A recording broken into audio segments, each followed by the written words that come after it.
In a beautiful town, where whispers of women carried more weight than the wind, lived a woman named Adunni. Adunni was a kind of quiet woman that made people lean in. She wasn't born in the city where she now lived. She got married into it, a transitioning place where modern houses stood beside bungalows with satellite dishes. The town was neither a village nor a city. She had come with dreams, stitched carefully like the clothes she made. Her tailoring shop, Ife Stitches, sat across the roadside. Customers came from far and near for her skilled hands, but more for her gentle nature. She laughed with ease, gave discounts without asking, and remembered people's children by name. But behind the smile, there was pain. Adunni had been married for 10 years. 10 long years. 10 years of trying. 10 years of hoping. 10 years of praying, visiting hospital. 10 years of drinking herbal mixtures that tasted like sorrow. 10 years of going for vigils where hands pressed heavily on her stomach in the name of deliverance. Yet nothing, no child, no pregnancy, not even a false alarm. At first, Kunle, her husband, was supportive. They went to the fertility clinic together, hands clasped. When the doctor gently broke the news that Kunle had a condition, azoospermia, Adunni looked at her husband, not with judgment, but with love. "I'm here," she whispered to him, holding his hand in silence. She kept his secret. It wasn't hers to tell. And in their culture, a man's pride was something louder than truth.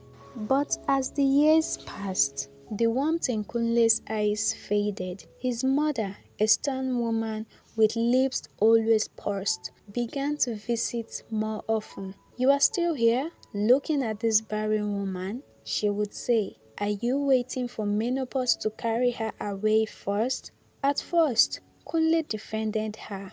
Then he stopped. The visits turned to conversations. The conversations turned to demands. And one day, Kunle came back and said what she feared. "My mother thinks I should take a second wife." Adunni blinked. "What do you think?" He didn't answer. She didn't cry that night. Instead, she cooked his food, served it hot, and went to bed. The next month, he married a younger girl named Charie. She was 24, lively and eager to please. Adunni didn't fight. She smiled at the wedding, wore the same white lace as the bride's mother, and returned home in silence. 6 months later, Charie was pregnant. The town exploded in whispers. Gifts started pouring in. So it was Adunni's fault after all. A whole 10 years of wasting a man's life. She tied her womb with pride. She's not even crying. Maybe she's a witch. Adunni had it all. In the market. She had it in the church. Even in her shop. But she said nothing. Only her pillow knew her tears. Only the moon saw how she crawled into herself at night. Then one day, fate opened its mouth wide. The baby was born prematurely, tiny and beautiful, but the baby began to fall ill repeatedly. Doctors ran tests, then came the quiet knock on their door. "DNA test results are out," Kunle said. Adunni watched him tremble as he read the paper. His hands shook like yam leaves in the rain. The child wasn't his. Silence spread through the house like smoke. Charie screamed, fell to her knees, swore it was a mistake, a one-time thing that she didn't know. But it was too late. Kunle's words shattered. The gossip reversed itself overnight. So it was Kunle that had the problem all along. Adunni suffered though. So she covered his shame for all these years. One by one, people came to her shop, not to sew clothes, but to apologize. Old women, church sisters, even her mother-in-law. Adunni looked at each one of them with the same soft eyes. "I forgive you," she said. not because they deserved it, but because she deserved peace. She packed her things one morning, quietly. She left the town without a fuss. No farewell, no drama, just the sound of her suitcase wheels rolling on the road. She moved to a nearby town where no one knew her name. There, she started again. A new tailoring shop, a fresh community, fewer whispers, more peace. She built her life like she sewed dresses, stitch by stitch, slowly, lovingly. She met a man again, a gentle doctor who had been kind to her during one of her fertility visits years ago. His name was Dr. Femi. They reconnected. He had never married. He didn't care about the past, only the future. Together, they started adoption proceedings, and one day, Adunni cradled not one, but two twin girls in her arms. She named them Anjola and Araoluwa, God's grace and God's wonder. The town didn't call her Barren anymore. They called her Mama Ejima, Mama Twins. But she didn't care for titles. She had long stopped seeking validation from mouths that only knew how to chew people up. One Sunday afternoon, years later, a young girl came into her shop for apprenticeship. "My name is Keji," she said nervously. Adunni looked up, her face unreadable. The girl dropped her gaze. "I'm not here to beg. She paused. "I heard you started again, and I want to learn. I want to be strong like you." Adunni smiled softly and pointed to the sewing machine in the corner. "Sit," she said, "because even pain deserves purpose. Even betrayal can be recycled into beauty." To every woman who has ever been called less than because of a delay in childbirth, to every woman waiting in prayer, every heart quietly breaking behind a brave smile, you are not barren, you are not broken, you are not forgotten. This waiting season does not define you. It strengthens you and prepares you for miracles far beyond your imagination. Whether your journey leads to conception, adoption, remember this: you are a life giver. You carry love, grace, and resilience that the world desperately needs. And like Adunni, your story isn't over. It's still unfolding beautifully, powerfully, and right on time. Keep hope alive. Your miracle may not arrive the way the world expects, but it will come. And when it does, it will be so tender, so breathtaking, that you'll finally understand why the wait was necessary. Remember, you are seen, you are loved, and you are enough. The moral lessons of this story is that you never truly know someone's burden until you walk into them. Another moral lesson is what people say about you does not define your truth. Covering people's shame is not weakness. It's strength most people will never understand. Barren is not just about the womb. Sometimes hearts are barren of kindness. Another moral lesson is redemption doesn't always come with revenge. Sometimes it comes with rebirth. They called Adunni barren because she could not give birth. But Adunni was never empty. She was full of patience, she was full of grace, and full of the love the world didn't understand. And when the time was right, she gave life, not just to children, but to stories that heal, to girls that needed guidance, and to hearts that were broken. Thank you so much for watching this story. If you enjoy my story, please don't forget to like, share, and subscribe for more lessons and stories that will keep you inspired. Guys, stay right here. Another mind-blowing story is waiting just ahead. Let's enjoy this story together. There lived a beautiful girl named Kemi. Kemi had always been the hardworking type. Back in high school, she kept her nose to the grindstone, aiming for the stars. She had big dreams, ones that stretched all the way to becoming an engineer. She worked tirelessly, did her homework on time, and her future was brighter than ever. But somewhere along the line, that spark dimmed. It wasn't instant.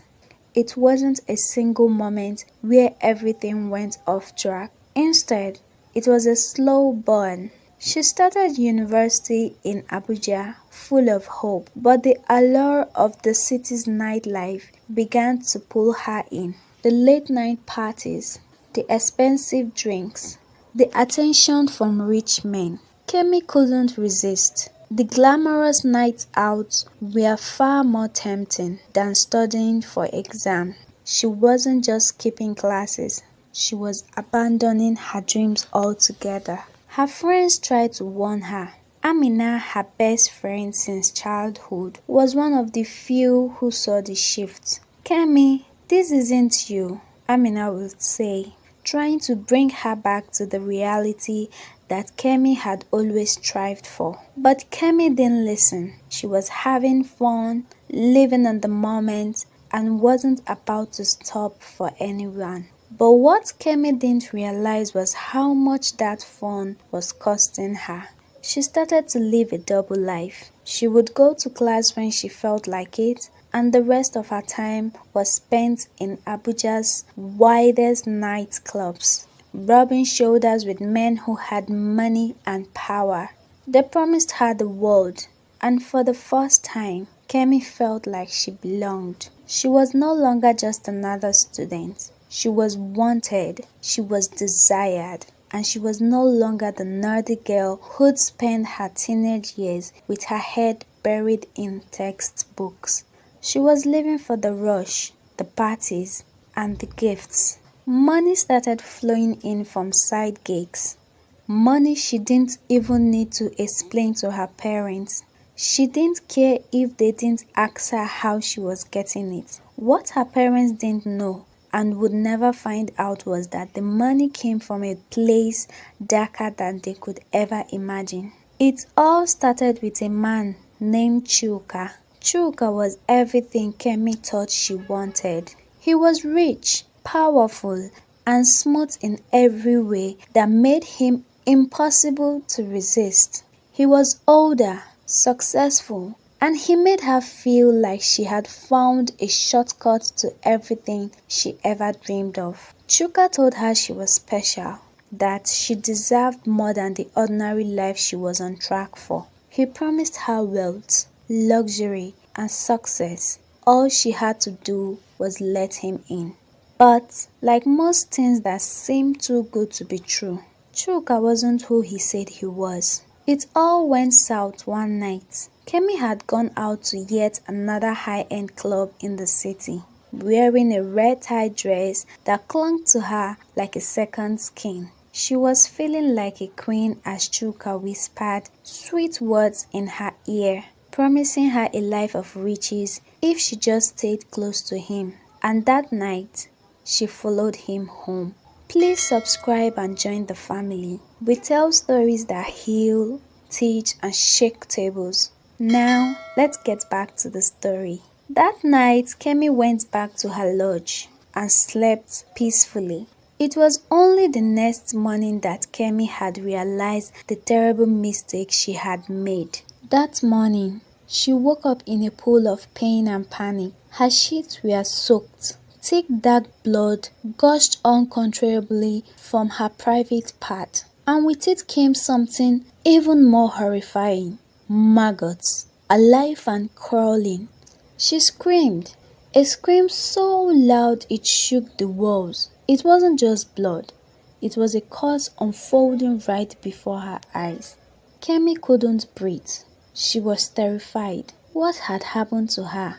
She called Amina immediately, her voice trembling. Amina, in panic, rushed to her side, not even asking questions, just knowing something terrible had happened. Kemi, what's going on? What happened? Amina asked. I don't know, Kemi sobbed. I don't know what he did to me. Amina didn't waste a second. She called a local healer, someone known for their spiritual strength, and rushed Kemi to him.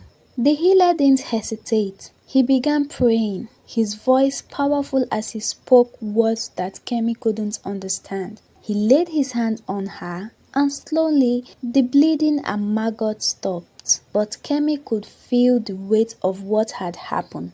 She had been used in the most horrible way. She was almost used for ritual. When the ritualist who had targeted her, Chuka, was caught, the truth was revealed. He confessed that he had used her for a dark ritual, something far beyond the clubs, the alcohol, and the lies. Kemi felt violated, lost, and broken. She had never felt so empty. But there was hope. Amina never left her side. She stayed even when Kemi thought she didn't deserve it. She called on God, reminding Kemi that there was still a chance for redemption. Slowly but surely, Kemi began to see the light again. It wasn't just the physical wounds that Kemi had to heal from. It was the emotional scars, the betrayal of her own choices. The hardest part was knowing that she had let everything go for something so shallow, so fake.